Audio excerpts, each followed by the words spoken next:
Hello everyone.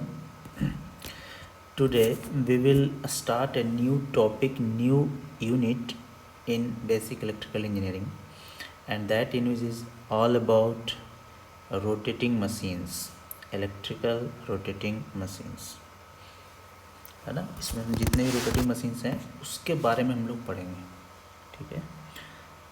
तो ये जो यूनिट है,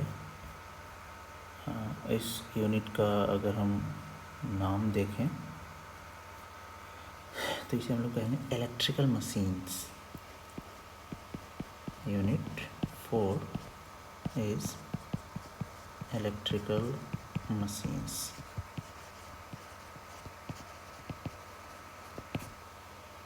स्पेशली रोटेटिंग मशीन्स, है ना। ट्रांसफार्मर तो हमने देख ही लिया, अब रोटेटिंग मशीन्स के बारे में हम लोग पढ़ेंगे इस यूनिट में। सबसे पहला जो डिस्कशन है इस यूनिट का वो होगा about rotating magnetic field. First जो आपका यूनिट का जो टॉपिक हम लोग डिस्कस करेंगे वो according to your syllabus is generation of rotating magnetic field.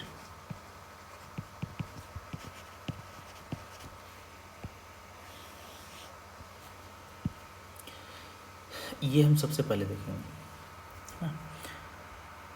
अब जब आप generation of rotating magnetic field की बात करते हैं तो सबसे पहले आपको ये पता होना चाहिए कि कंडीशंस क्या हैं जिस कंडीशन के according rotating magnetic field generate होगा, है ना। Rotating magnetic field is nothing but a magnetic field, resultant magnetic field rotates in air gap of rotating machine, है ना। हम लोग देखेंगे आगे कि जो पॉलीफेज इलेक्ट्रिकल मशीन है और पॉलीफेज में हम लोग 3 फेज पढ़ते हैं, तो 3 फेज जो मशीन्स है ना, उसमें एक रोटेटिंग मैग्नेटिक फील्ड डेवलप होता है और वो कब डेवलप होता है उसी कंडीशंस और उस रोटेटिंग मैग्नेटिक फील्ड के बारे में हम लोग यहाँ पे डिस्कस करेंगे, ठीक है। तो सबसे पहले हम लोग देखते हैं कि नेसेसरी कंडीशंस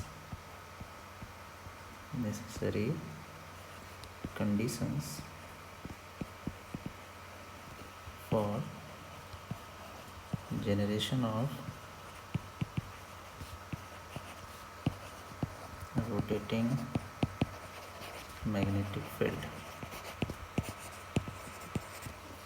ठीक है। नेसेसरी कंडीशन जो होना ही चाहिए, ज़रूरी है, तभी रोटेटिंग मैग्नेटिक फील्ड प्रोड्यूस होगा। इसके लिए हम सिंपली यहाँ पे लिखेंगे और इसको हम बाद में डिटेल्स में भी एनालाइज करेंगे। कंडीशन ये है कि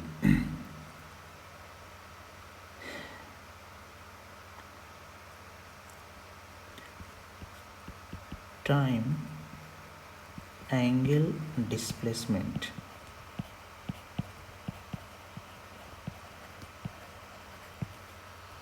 between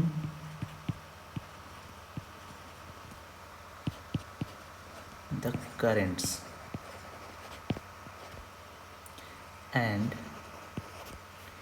a space angle displacement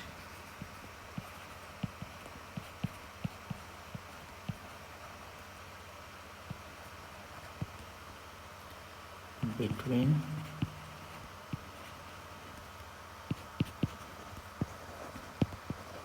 the windings must be 120 degree, है ना।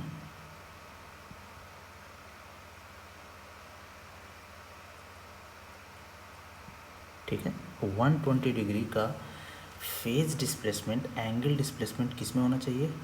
करंट में, है ना। और करंट की बात करेंगे इलेक्ट्रिकल क्वांटिटी, तो उसमें टाइम में डिस्प्लेसमेंट होना चाहिए।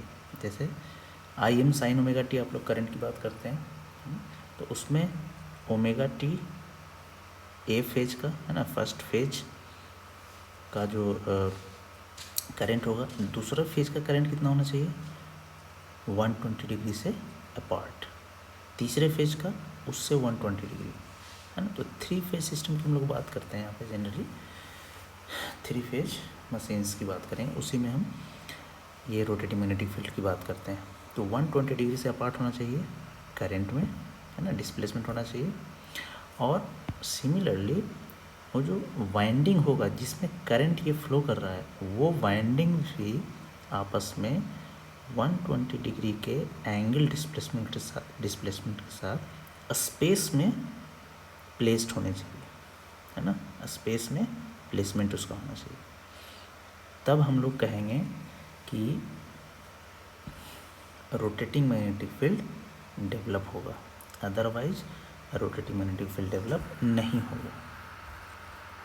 समझ गए इस बात को। तो चलिए इसी को अब हम सिर्फ रिप्रेजेंट करके और देखते हैं। चलिए अब हम लोग डिस्कस करते हैं कि हमारे पास 3 फेज बैलेंस्ड वाइंडिंग एक है, और बैलेंस्ड वाइंडिंग का मतलब हमारे पास एक 3 फेज बैलेंस्ड वाइंडिंग है। और ये वाइंडिंग कहाँ पे होगा, in case of electrical machine stator पे होता है ना, वो हम लोग देखेंगे कंस्ट्रक्शन में। तो 3 फेज बैलेंस्ड वाइंडिंग्स की अगर बात करें, इसका मतलब होता है कि 3 identical windings with a space displacement of 120 degree.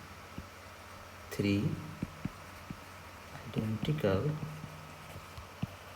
Windings, 3 phase में 3 वाइंडिंग आएगा, 3 identical windings with a space displacement of 120 degree होना चाहिए, है ना। चलिए तो अब हम यहाँ पे वाइंडिंग एक बना देते हैं जिससे कि आपको दिखेगा कि ये 120 डिग्री पे प्लेस्ड है ना। हम एग्जैक्ट वाइंडिंग को नहीं बना रहे हैं, वाइंडिंग को रिप्रेजेंट करके दिखा रहे हैं कि 120 डिग्री से तीनों वाइंडिंग स्पेस में प्लेस्ड है। तो अब वाइंडिंग को अगर हम बनाएं तो कुछ इस तरह बना सकते हैं। एक वाइंडिंग ये हो गया, तो अब मैं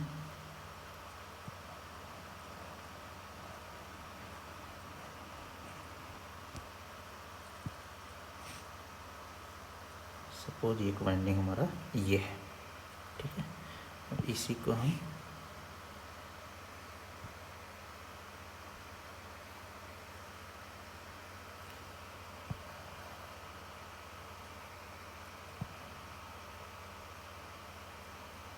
दूसरा वाइंडिंग ये हो गया,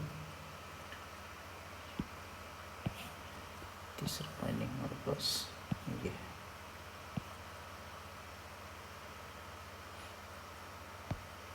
ये 3 वाइंडिंग्स है ना। ये तीनों वाइंडिंग्स कैसे प्लेस्ड हैं आपस में, कलर को मैं चेंज कर देता हूँ। चलिए ये 3 वाइंडिंग्स, ये तीनों वाइंडिंग्स आपस में 120 डिग्री के फेज डिस्प्लेसमेंट के साथ है ना। मतलब अगर कहें इसके बीच में एंगल, इसके बीच का एंगल और इसके बीच का एंगल, ये सारे एंगल्स कितने डिग्री के होंगे, 120 डिग्री, है ना। सारे एंगल 120 डिग्री के, ये 120 डिग्री, ये भी 120 डिग्री, ये भी 120 डिग्री, ठीक है। अब हम ऐसा कहते हैं कि ये जो वाइंडिंग है ना, इसमें एक वाइंडिंग को हम लोग कह देते हैं फेज ए। ये फेज ए का कॉइल है, वाइंडिंग है। फेज बी का वाइंडिंग ये है, और फेज सी का वाइंडिंग ये है। 3 वाइंडिंग को हमने ए बी सी कर दिया। RYB, 3 फेज सिस्टम को हम लोग RYB से भी हम लोग रिप्रेजेंट करते हैं, तो RYB भी लिख सकते हैं। मैं यहाँ पे ABC लिख रहा हूँ, ठीक है। अब क्या है कि इन तीनों में हम करंट फ्लो कराते हैं, है ना। अब ये करंट फ्लो कराते हैं तीनों फेज में, और कहीं ऐसा भी होता है कि करंट इंड्यूस भी होता है ना। किसी मशीन में करंट इंड्यूस भी होता है। अगर जनरेटर की बात करें तो वहाँ पर करंट इंड्यूस होगा, लेकिन जनरली हम induction motor point of view से हम लोग इसको स्टडी करते हैं। सो इंडक्शन मोटर में, 3 फेज इंडक्शन मोटर में हम लोग करंट इसमें देते हैं, है ना। तो सपोज ऐसा मानते हैं कि इसमें करंट जो फ्लो हो रहा है ना, उसको हम ऐसे दिखा रहे हैं। इसमें करंट फ्लो हो रहा है IA, है ना, IA। इसमें करंट फ्लो हो रहा है IB, इसमें करंट फ्लो हो रहा है IC, है ना।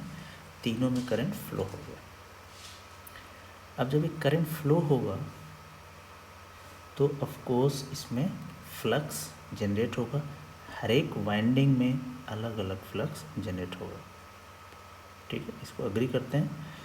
तो चलिए, अगर हम देखें कि ये एक कॉइल है, ये एक हमारे पास इस तरह का कॉइल है, ठीक है, ऐसे। और इसमें अगर हम करंट I फ्लो कराते हैं, ठीक है, तो I फ्लो कराएंगे तो इसमें फ्लक्स जनरेट होगा। किस डायरेक्शन में फ्लक्स बनेगा वो आप लोग समझ सकते हैं कि फ्लक्स ऐसे, है ना, इस डायरेक्शन में ऐसे फ्लक्स बनेगा। मतलब हुआ कि फ्लक्स का जो रिजल्ट है, नेट फ्लक्स का डायरेक्शन होगा वो आपका होगा इस डायरेक्शन में, है ना। इधर होगा फ्लक्स फाई, और इसको हम MMF के टर्म्स में भी बता सकते हैं, है ना। तो हम F भी कह सकते हैं। F क्या है? F हमारा है MMF, है ना। इसको हम फ्लक्स से भी रिलेट कर सकते हैं और MMF भी कह सकते हैं। तो इस तरह से हम समझ सकते हैं कि किसी कॉइल में अगर करंट फ्लो होता है, एक कॉइल की बात करें तो उस कॉइल के पैरेलली, है ना, क्या होगा, MMF प्रोड्यूस होगा। इतना अगर समझ रहे हैं, है ना, तब हम आगे डिस्कस करेंगे कि हर एक कॉइल में भी एक MMF जनरेट होगा, ठीक है। इसको हम लोग अगले लेक्चर में इसको कंटिन्यू करते हैं। Thank you.